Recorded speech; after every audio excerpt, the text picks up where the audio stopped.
Amados irmãos, vamos abrir a palavra de Deus.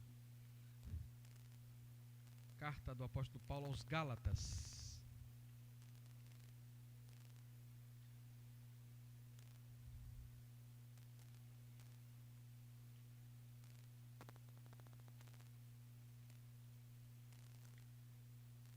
Gálatas, capítulo 1, vamos dar abertura hoje às exposições nessa carta maravilhosa. Então, que Deus possa, com a sua palavra, falar aos nossos corações. Gostaria de ler o capítulo 1, versículo 1 até o versículo de número 5.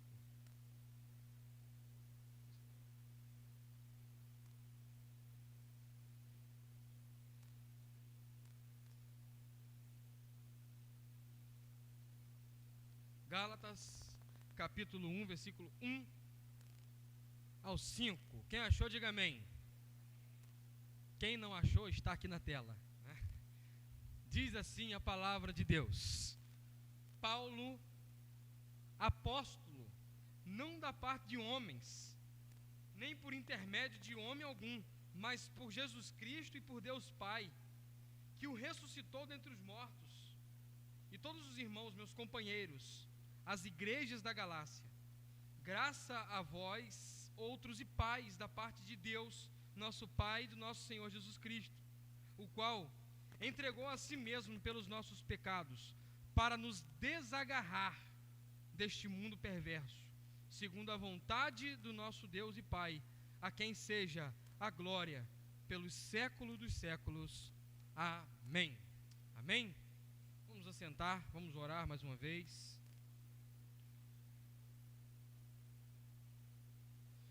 Deus, obrigado por sua palavra. Nossa oração é que o Senhor haja por meio dela na vida do seu povo, para edificação, para encorajamento, para exortação, a fim de que o seu povo seja santo e te glorifique com o seu viver, ó Deus.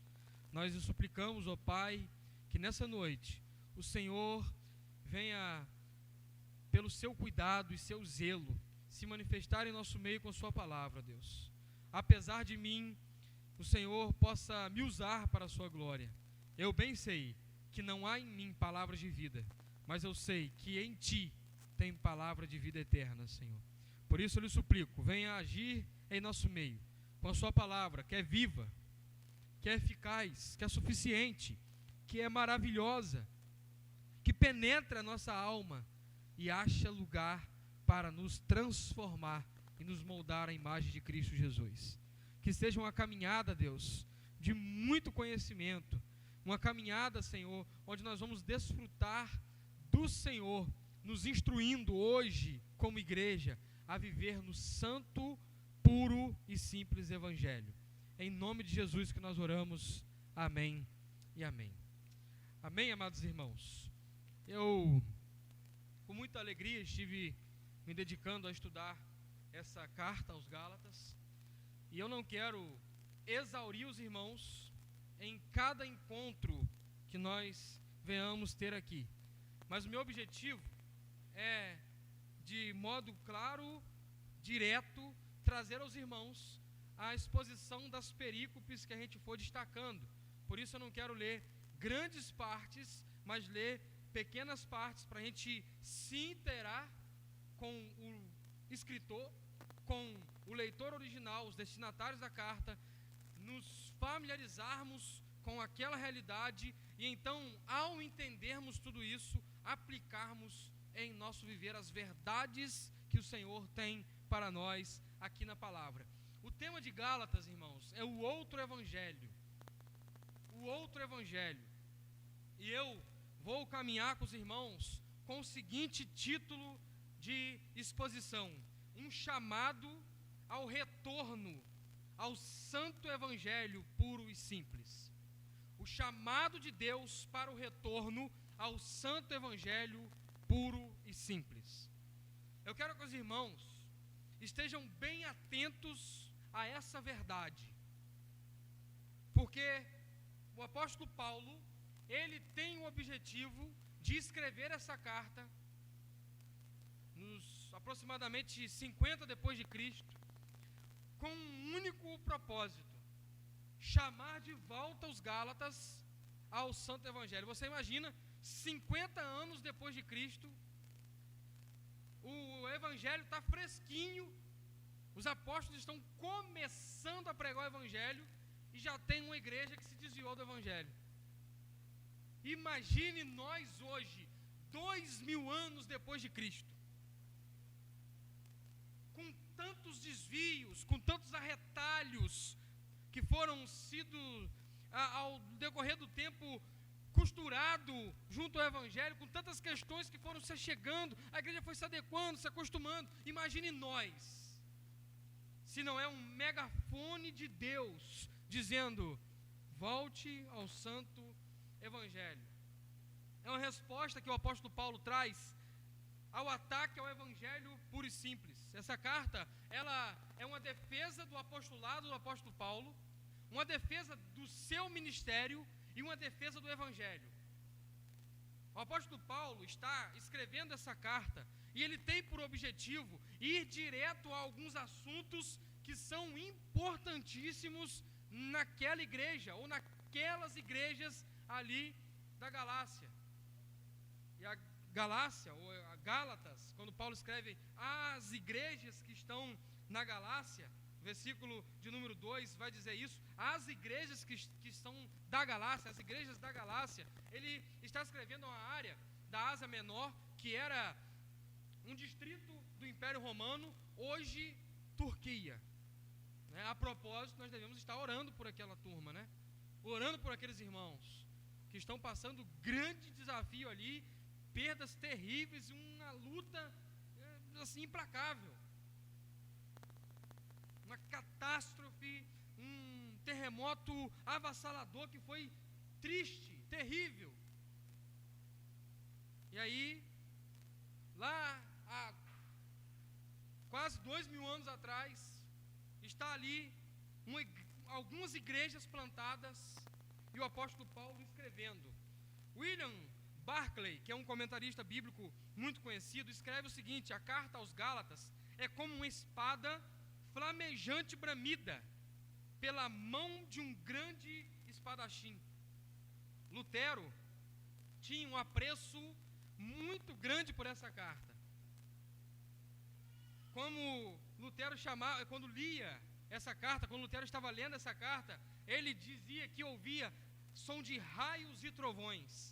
E Lutero apelidou a carta aos Gálatas de sua Catarine de Vambora, que era o nome da sua esposa, porque ele dizia: eu me casei com essa carta. Ele tinha um interesse de ler diariamente a carta aos Gálatas. Alguns dos biógrafos de Martinho Lutero diziam que Lutero não passava um dia sequer sem ler a epístola aos Gálatas, e quase todos os dias ele lia toda a epístola. Com tantas tarefas, com tantas questões, com tanto a fazer que Lutero tinha, ele não deixava de ler essa epístola. Paulo, em Gálatas, apresenta uma resposta não só aos ataques que ele sofre, mas principalmente ele vem em defesa do Evangelho combater duas questões que são importantíssimas e que nós precisamos ainda hoje estar atentos para que essas questões não ganhem espaço dentro de nossa comunidade, nas nossas vidas. A primeira questão é o legalismo. Não sei se você sabe o que é legalismo, mas eu gostaria de te informar o que é legalismo. Legalismo prega, e naquela época de Paulo também já trazia essa pregação, que tinha uma necessidade de se guardar a lei para ser salvo. A pregação legalista nas igrejas da Galácia era a ideia de que se não guardasse a lei, mesmo com a graça, não tinha salvação. Que precisava crer em Cristo, mas de guardar toda a lei. Essa era uma pregação que estava crescendo no meio dos irmãos daquelas igrejas da Galácia. E também Paulo combate a licenciosidade. E licenciosidade, não sei se também os irmãos conhecem, lembram o que é, mas eu gostaria de trazer mais uma vez à mente dos irmãos. Licenciosidade é a pregação que a graça de Deus nos alcançou, e já que nós somos salvos pela graça de Deus, nós podemos pecar à vontade, porque está tudo garantido pela graça.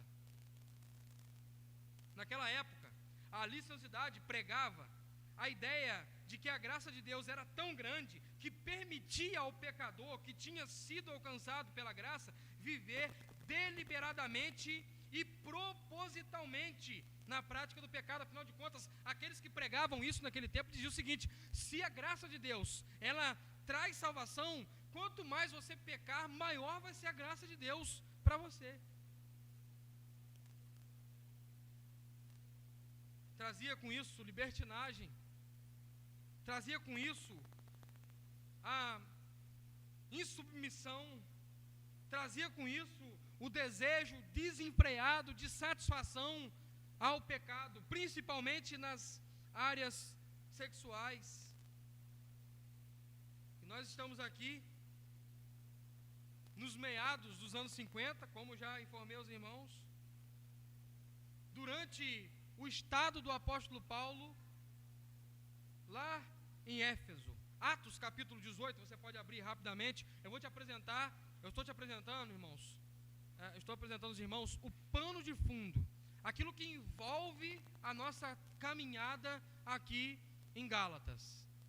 E eu não vou ser exaustivo, não vou ficar aqui mais de hora trazendo a palavra do Senhor, mas eu quero ser objetivo. Então, abra aí, Atos capítulo 18, versículo 23.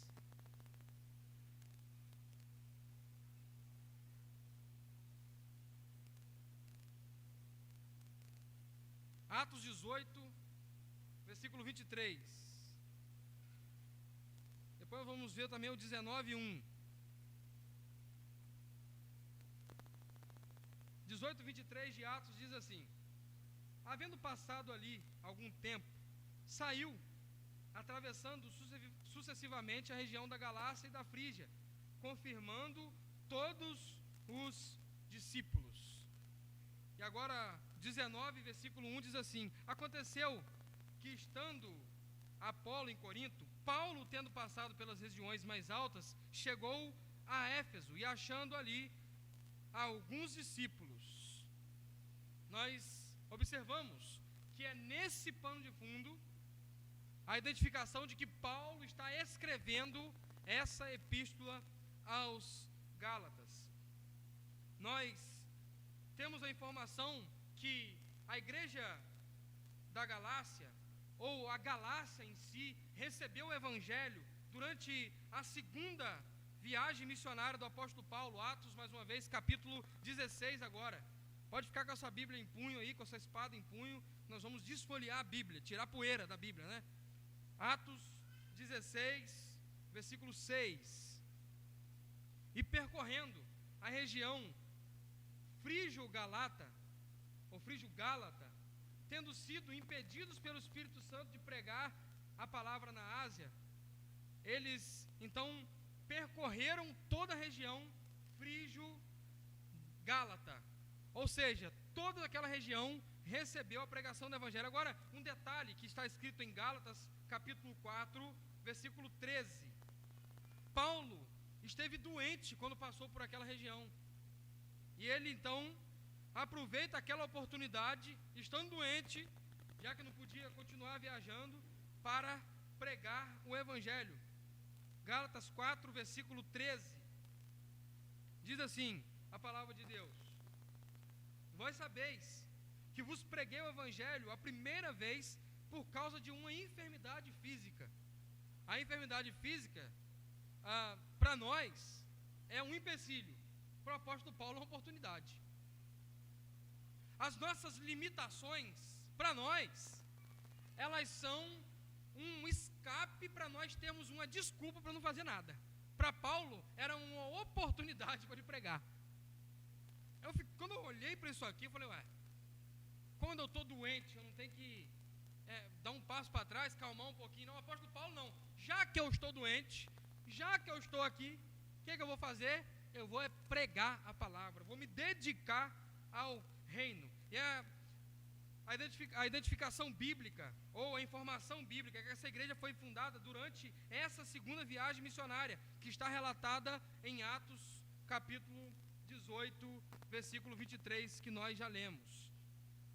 Nós temos essa informação com o apóstolo Paulo, quando ele sai às viagens missionárias, a sua primeira e segunda viagem missionária, ele tem por objetivo pregar o evangelho. E depois de um tempo, ele vem novamente passando a mesma área para ver os frutos do evangelho e organizar então a existência de uma igreja. A Galácia era muito grande, uma expansão enorme, de uma pluralidade de habitação muito grande. Logo, o apóstolo Paulo, ele não plantou só a igreja, ele plantou várias igrejas. Agora, o que nos chama a atenção, amados irmãos, é o ataque que essas igrejas que o apóstolo Paulo fundou, tão rápido, esses ataques eles chegam a essas igrejas. Nós vamos observar que eles têm por objetivo, através desses ataques, desconstruir as qualidades apostólicas do apóstolo Paulo, mas principalmente menosprezar o evangelho da graça de Deus pregado pelo apóstolo Paulo. Quando nós olhamos para toda essa questão, o apóstolo Paulo planta a igreja, ele parte então novamente para Jerusalém. A informação que Atos nos dá, cronológica é essa, mas logo que ele desce de novo para Jerusalém, logo após a sua partida, surgem pregadores da lei no meio daquelas igrejas. Atos capítulo 15 nos informa o seguinte: Atos capítulo 15, versículo 1. Alguns indivíduos que desceram da Judéia ensinavam aos irmãos: se não vos circuncidardes segundo o costume de Moisés, não podeis ser salvos. O apóstolo Paulo veio pregando o quê? Vocês são salvos pela graça. O evangelho de Cristo Jesus vos é anunciado para que vocês se arrependam dos seus pecados e convertam os seus corações. Agora o apóstolo Paulo parte dali e logo surgem pregadores da lei, intencionalmente buscando diminuir o poder, a eficácia do evangelho e ao mesmo tempo descredenciar o apóstolo Paulo. Eles têm por objetivo de desconstruir toda a pregação que o apóstolo Paulo tinha anunciado a eles. Esses são os legalistas e os que pregam a licenciosidade, a permissão de tudo pela graça. Olha, a pregação deles, irmãos, era imbatível. Imbatível a pregação deles, cercavam a pregação deles. Porque de um lado, eles ofereciam o seguinte: olha, vocês receberam o evangelho da graça, mas e se esse evangelho não for suficiente? Que tal vocês cumprirem toda a lei?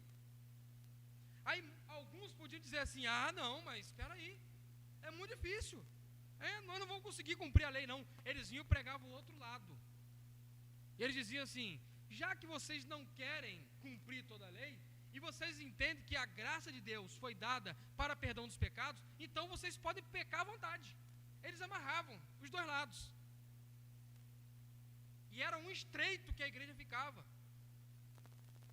E eles, como se colocassem em xeque, num jogo de xadrez, eles colocavam em xeque através das suas falsas pregações aquelas igrejas. Eu quero dizer para os irmãos: só o que pode fugir do falso ensino e o que pode te livrar do falso ensino, amado irmão, é o santo evangelho de Jesus Cristo. Nada pode te livrar do falso ensino se não for o santo evangelho de Jesus Cristo. De alguma forma você vai ser atraído, de alguma forma você vai ser cativado, de alguma forma eles vão te cercear para que você veja naquela pregação que não é evangelho alguma coisa de vantagem para você. Você pode observar hoje a pregação do falso evangelho como que é. Ou eles pregam em cima da necessidade do homem, ou eles pregam em cima da ambição do homem. Pode observar. Eles vão naquelas pessoas que são menos favorecidas, que não têm recurso, e eles apresentam o evangelho como uma moeda de troca. Eles dizem: olha, vem para cá, pare de sofrer. Eles vão para o outro lado, em cima daqueles que são gananciosos, que querem mais e mais, e falam o seguinte: olha, quanto mais você der, mais você vai ter. Eles amarram, eles cercam com o falso ensino. E a única coisa que é um dínamo, que é uma explosão, que é uma dinamite de Deus para acabar com o falso ensino e não te deixar ser engolido por ele, é o santo evangelho de Cristo Jesus. A única coisa, irmãos. Sem o evangelho nós estamos perdidos. Se nós não nos voltarmos para o evangelho, nós estamos, irmãos, desculpe aqui o emprego da palavra, nós estamos lascados. Nós vamos ser engolidos, sabe por quê? Essa pregação da necessidade e da ambição é uma pregação que, borbulha. É isso mesmo, é isso que eu quero. Eu tenho necessidade, eu quero parar de sofrer. Quem é que não quer parar de sofrer? Vai no hospital, irmãos. Eu fui fazer uma visita, eu faço visitas hospitalares regularmente. Fazer uma visita no hospital. Aí chego lá, rodo as alas todinhas, né? Até na UTI eu entro tranquilo. Dou a carteirada lá, né? Pastor, tranquilo. Vou lá na UTI, oro. Não tem uma pessoa que está ali no hospital, se eu anunciar para você quer parar de sofrer, não tem uma que vai falar comigo: não, pastor, não quero não, eu estou confortável aqui no hospital, estou bem cuidado, esse sorinho aqui na minha veia está uma delícia, quando entra o corticoide queimando, então beleza. Tem um. E aí, na última visita minha, eu nunca tinha ido, me levaram à ala psiquiatra do hospital. Agora fecharam os hospitais psiquiatras e todo hospital municipal tem que ter uma ala psiquiátrica. Eu cheguei naquela ala psiquiátrica, tinha 3 internados, mais um enfermeiro, e eu olhei para aqueles semblantes, um semblante abatido por conta de uma medicação forte que toma, mas o olhar lá no fundo era um olhar fumegante, de alguém que está desesperado, sofrendo talvez a pior doença de todas, a doença da alma, o grito da alma que ninguém consegue ouvir, o choro da alma que ninguém consegue ver. Quem dessas pessoas, meus irmãos, se eu chegar ali e anunciar assim: olha, quem quer parar de sofrer? Não vai dizer: eu quero parar de sofrer, pastor. E por um outro lado, o evangelho que chama a pessoa e diz assim: olha, venha para cá, porque aqui você vai ter sucesso. E eles fazem um slogan: eu era aquilo outro, eu era assim, e agora eu sou a tal. Olha, eu tinha um Fusquinha velho, mas eu peguei meu salário todo e passei a dar na igreja. E de repente eu passei a andar de Hilux. Opa! Meu sonho sempre foi ter uma Hilux, eu vou para lá também. E aí quando a pessoa chega, é convidada por esse slogan, ela chega, é o seguinte: você pode, você consegue, você é capaz, você, o homem no centro, o evangelho que desqualifica Cristo Jesus e insistem em ser chamados evangélicos. Eles desconstroem tudo que o evangelho construiu, mas querem ser chamados de evangélicos. Isso é ser cristão, isso é ser evangélico.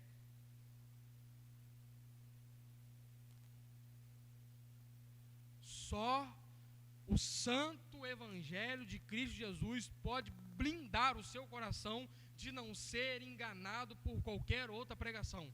Só o santo evangelho de Jesus Cristo é capaz de te guardar você como igreja, como servo, que quer um coração puro, que quer servir ao Senhor, que quer ter mãos prontas. Só o santo evangelho, amado irmão, pode te sustentar, porque senão você vai ser engolido. O apóstolo Paulo nos apresenta, então, dando esse panorama de fundo, onde aquela igreja estava, como eles estavam, o que aconteceu e por que ele está escrevendo. Eu quero trazer algumas aplicações claras para o seu coração, com base do versículo 1 até o versículo 5 do capítulo 1. Primeiro, o apóstolo Paulo, ele se identifica: Paulo, apóstolo. que é um apóstolo? Escolhido ou separado para uma missão. Dentro da língua hebraica, apóstolo significa isso, escolhido e separado para uma missão. Enviados. Quando Cristo, em Lucas 6, Marcos 4, ele comissiona, é isso, apóstolos. Apóstolo não da parte de homens. Constituído por Deus para levar uma mensagem de salvação ao mundo. Essa é a ideia de apostolado. Constituído por Deus para levar a mensagem de salvação ao mundo. E aqui nós temos algumas reflexões para nós fazermos, irmãos. Primeiro, os comentaristas bíblicos e os historiadores, eles classificam Gálatas como sendo a primeira carta do apóstolo Paulo escrita. Embora na cronologia bíblica ela venha depois de Coríntios, sendo assim classificada como a quarta carta escrita, e contando aquela de Coríntios perdida, a quinta talvez, dentro da identificação histórica, ela é tida como a primeira, e por alguns motivos muito claro para nós. Primeiro, o conteúdo inicial que ela apresenta, ou a defesa que o apóstolo Paulo traz do seu apostolado, nos traz a ideia de ser uma carta inicial de um ministério apostolado. Paulo apóstolo não da parte de homens. Olha aí, por exemplo, vamos olhar, abre sua Bíblia mais uma vez, esfolhe ela aí um pouquinho. Hoje você vai tirar toda a poeira, né? Se tem poeira na sua Bíblia, não vai ficar não. Romanos 1.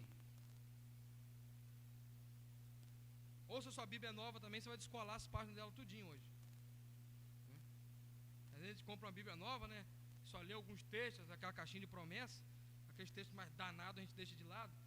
Hoje você pode mexer com a Bíblia aí para tirar as páginas coladas, que você nunca mexeu. Romanos 1. Paulo, servo de Jesus Cristo. Vamos lá. 1 Coríntios 1.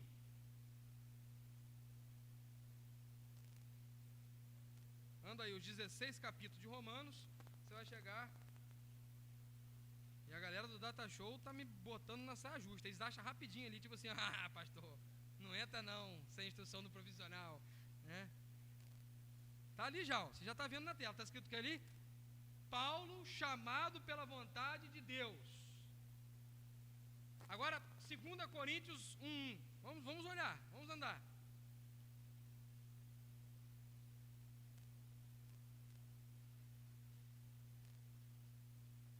2 Coríntios capítulo 1, versículo 1.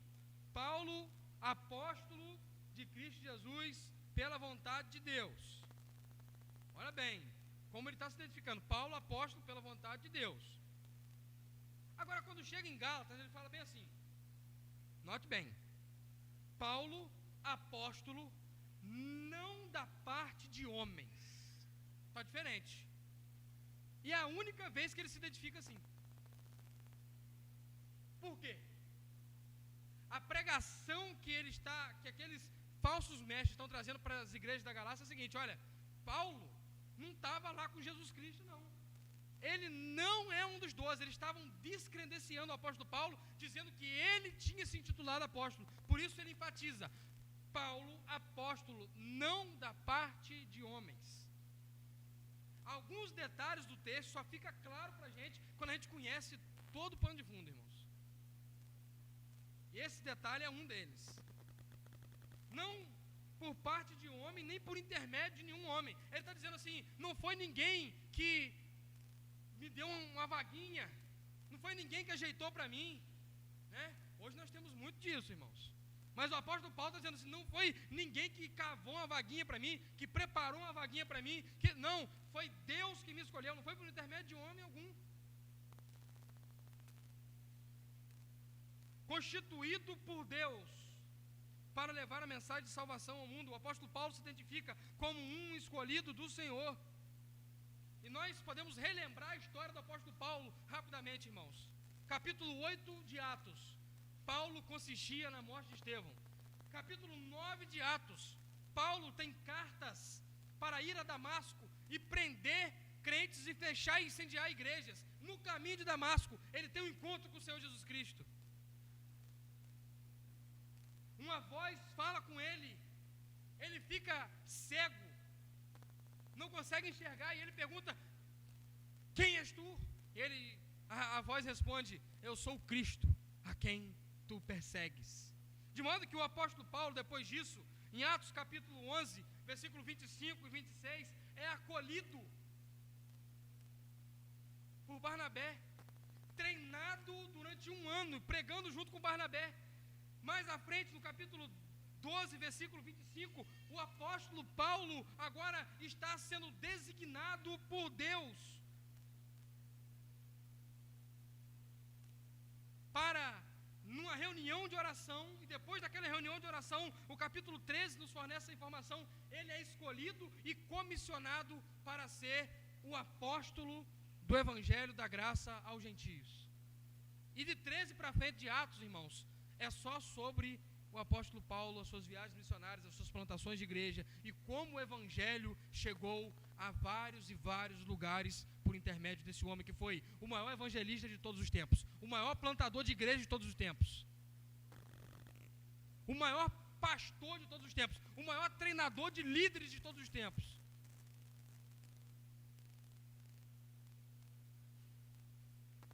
Ele está dizendo: foi Deus que me escolheu.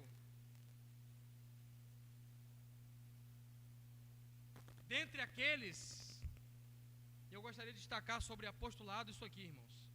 O Novo Testamento nos fornece a seguinte ideia de apostolado: eles são limitados no número 12. Segundo, não tem sucessão apostólica. Terceiro, não tem a ideia de que em outro tempo e fora daqueles 12 ali denominados por Deus, tenha a existência de outros apóstolos. Deus escolheu Pedro, André, 2 Tiagos, João, Filipe, Bartolomeu, Tomé, Mateus, Tadeu, Simão, Zelote, Judas Iscariotes. 12 Deus escolheu. Nenhum deles foi nomeado por outro homem. Observe isso. Nenhum deles foi o sinédrio que chegou para Jesus e falou: Jesus, fulano de tal, está vendo aqui Nicodemos, é bonzinho, bota ele para ser apóstolo. Deus escolheu para ser apóstolos homens simples, pescadores, de mãos calejadas de pesca.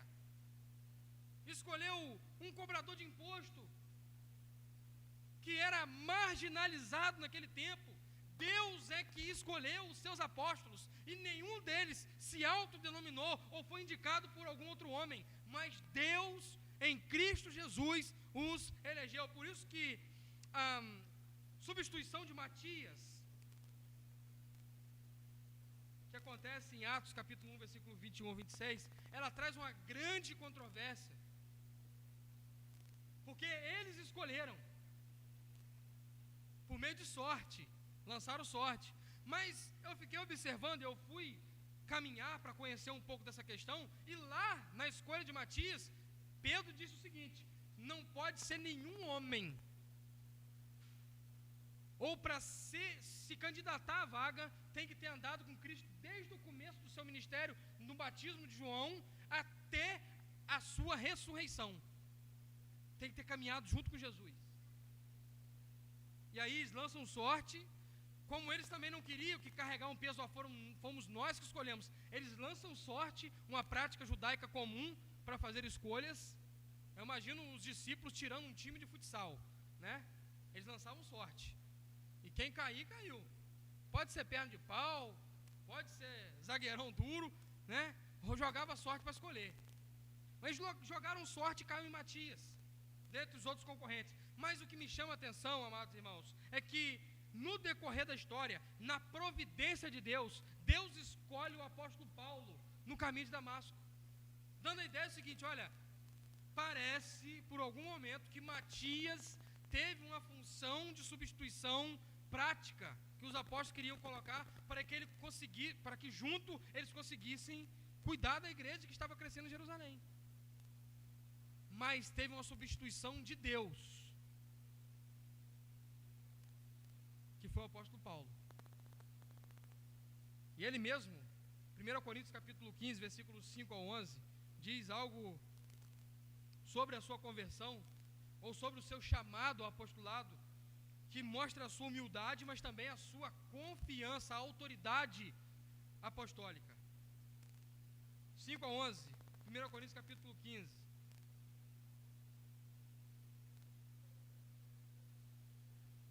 Vou ler o versículo 3 também, desde o versículo 3. Antes de tudo, vos entreguei também o que recebi, que Cristo morreu pelos nossos pecados, segundo as Escrituras, que foi sepultado e ressuscitou o terceiro dia, segundo as Escrituras, e apareceu a Cefas e depois aos 12.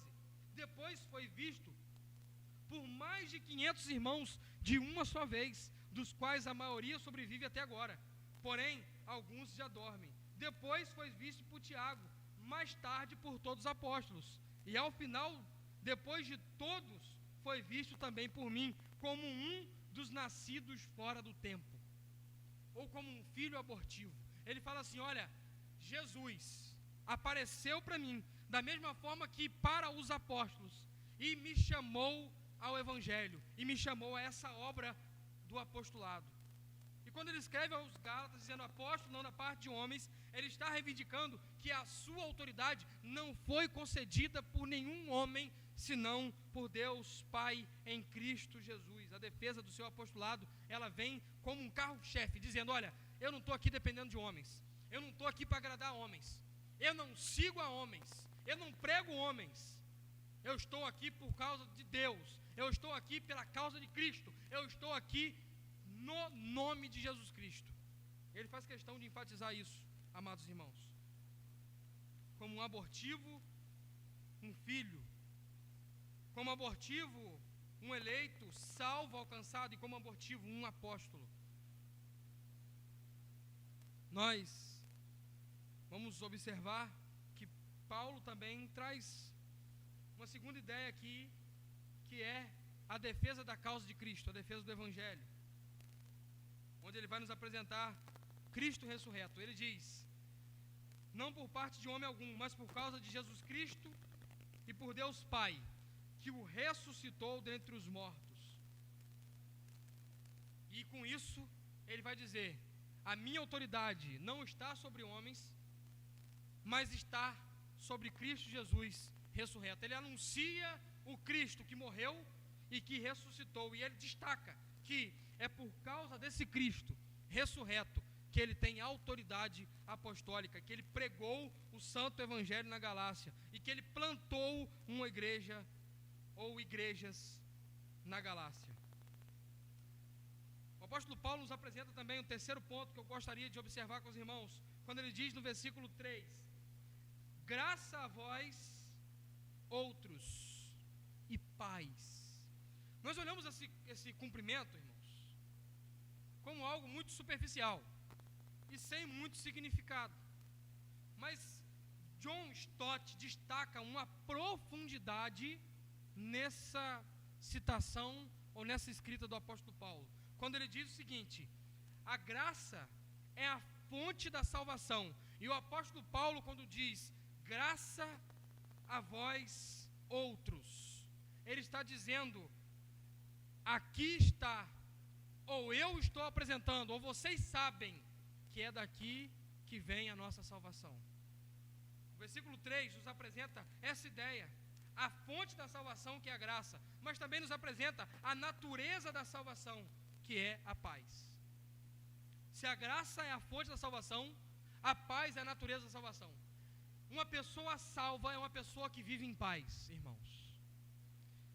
Não é uma pessoa sem problemas, sem desafios e sem provações, mas é uma pessoa que mesmo em meio às lutas e aos desafios da vida, ela tem segurança inabalável em Cristo Jesus. paz. Agora, mais do que isso, a paz que o Evangelho proporciona é uma paz de reconciliação com Deus. O homem que estava em guerra por causa da sua natureza pecaminosa contra Deus, em Cristo Jesus, ele foi reconciliado com Deus e ele tem paz com Deus. Irmãos, quanto vale a paz que o Evangelho nos dá, irmãos?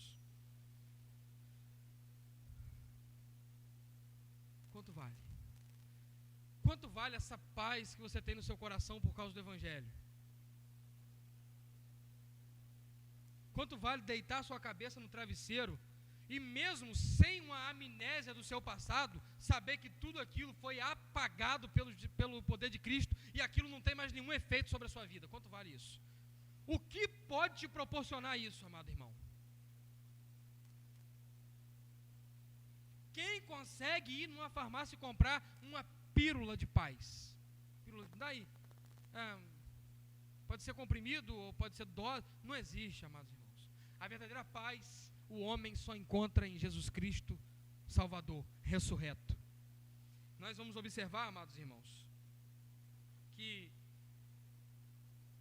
dado todo esse quadro, o apóstolo Paulo, ele termina citando e apontando mais uma vez para Cristo. Ele é ressurreto, ele ressuscitou dentre os mortos. Ele é a autenticidade da minha pregação, do meu apostolado e do meu ministério. E ele vai dizer o seguinte: o qual, esse que morreu, se entregou a si mesmo pelos nossos pecados, para nos desraigar deste mundo perverso, segundo a vontade de Deus e Pai, a quem seja glória pelos séculos dos séculos. Amém. O que ele está dizendo?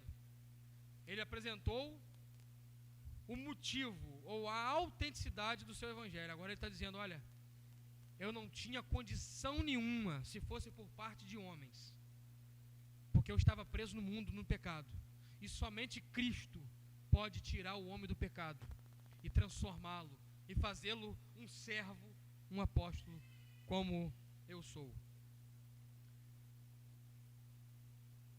O apóstolo, ou os apóstolos na narrativa bíblica, não tiveram nenhuma ideia de continuar passando a autoridade apostólica a outros, para que outros se tornarem apóstolos, mas eles apresentaram e transmitiram o santo evangelho. E o santo evangelho é esse: Cristo veio, morreu pelos nossos pecados, ressuscitou o terceiro dia para nos dar a salvação e a vida eterna e perdoar todos os nossos pecados. O apóstolo Paulo, para encerrar, amados irmãos, escrevendo aos Efésios, capítulo 2, versículo 1 ao 4, ele nos apresenta a salvação dada em Cristo Jesus a homens que estavam no mundo, perdidos, cegos, sem esperança, sem paz, sem graça, uma vida desgraçada, literalmente. Mas Cristo alcançou eles. E o apóstolo Paulo vai dizer: eu fui um desses alcançados por Cristo, por isso que o meu apostolado tem validade, por isso que a minha pregação é verdadeira. Aos Efésios capítulo 2, versículo de 1 ao 4, diz assim: e ele vos deu vida, estando vós mortos nos vossos delitos e pecados, nos quais andastes outrora, segundo o curso deste mundo, segundo o príncipe da potestade do ar, do espírito que agora atua nos filhos da desobediência, entre os quais também todos nós andamos outrora, segundo as inclinações da nossa carne, fazendo a vontade da carne e dos pensamentos, e era por natureza filhos da ira, como também os demais. Mas Deus, sendo rico em misericórdia, por causa do grande amor com que nos amou, estando nós mortos nos nossos delitos e pecados, nos deu vida juntamente com Cristo. Esse é o evangelho que pega homens miseráveis, depravados, homens amantes da natureza pecaminosa, os resgata deste mundo maldito, perverso, os transforma e os dá vida. O apóstolo Paulo está dizendo: Ele me deu vida, Ele me salvou, Ele me chamou ao apostolado, por isso que eu prego o santo evangelho e vos anuncio Cristo. A abertura do apóstolo Paulo apresenta a maior defesa que ele tem do evangelho. E a maior defesa que nós temos no evangelho não é pegarmos em espada, em armas, irmos para Brasília fazer protesto. Não é atacar ninguém na pancada. Não é fazer cruzadas. A maior defesa do evangelho que nós temos é não ser defensores de Cristo, mas sim ser testemunhas de Cristo e pregar Cristo Jesus, o nosso Salvador amado, bendito. Ele é a nossa defesa do evangelho. Ele nos garante a vitória sobre a falsa pregação, o falso ensino, os ataques da fé, sobre a ideologia de gênero, sobre as perseguições. Ele garantiu a igreja em todas as eras, em todos os tempos, em todos os lugares. Ele garantiu a igreja continuar resoluta e avançar pregando, porque Ele é o penhor da nossa salvação. Ele é a nossa garantia, Ele é a nossa força, Ele é o nosso escudo. É nele que nós esperamos e confiamos. Ele é a nossa defesa. Cristo Jesus, nosso Senhor e Salvador. Ele nos garante um retorno ao evangelho. Ele nos garante nos firmarmos os passos no santo evangelho e não deixar que nenhum e nada faça com que nenhum se perca. Amém? Vamos fechar nossos olhos, vamos orar, agradecer a Deus por Cristo Jesus, nosso Senhor, a nossa defesa. Nele nós podemos confiar. Ele é a garantia e a segurança do crente no santo evangelho. Talvez você, nessa noite, precisa do seu coração aquecer novamente e precisa de que Deus trabalhe dizendo a você o que você precisa é de Cristo. Você precisa se apegar com Cristo, se aproximar dEle, viver para Ele, viver nele. Você precisa se valer dEle e não do seu próprio conhecimento, do seu braço, daquilo que você é capaz. Não se apoiar nas suas incapacidades e dizer eu não posso, mas confiar na capacidade de Cristo, naquilo que Ele é, e Ele é suficiente, Ele é maravilhoso. Somente Cristo. Senhor, guarde a sua palavra em nossos corações, nos dê prazer na sua palavra, Senhor. Trabalhe em nós através da sua palavra para que possamos viver uma vida para a sua glória, Senhor. Não deixe que nada nos engane, Senhor. Não deixe o falso ensino prosperar em nossa cidade, mas que as igrejas sejam atraídas a voltar ao santo, puro e simples evangelho do Senhor Jesus Cristo. Não há outro evangelho. Tudo fora disso é anátema. Ó Deus, nos guarde em Ti, nós precisamos de Ti, Senhor. Nós não somos nada sem Ti. Nós depositamos a nossa confiança, a nossa fé, a nossa esperança em Ti, Cristo ressurreto, que nos resgatou do mundo perdido, do mundo terrível, e nos trouxe para perto de Ti, nos dando paz e vida nova em Deus, através da Sua obra de salvação na cruz do Calvário, na ressurreição maravilhosa, e na expectativa de nos encontrarmos, ó Deus, novamente com o nosso Salvador.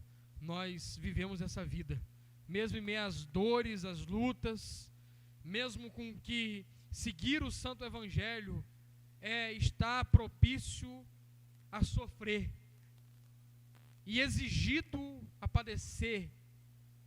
Nós queremos, ó Deus, nos agarrar a Ti, pois Tu és, Cristo Jesus, tudo para nós. Em nome de Jesus que nós oramos.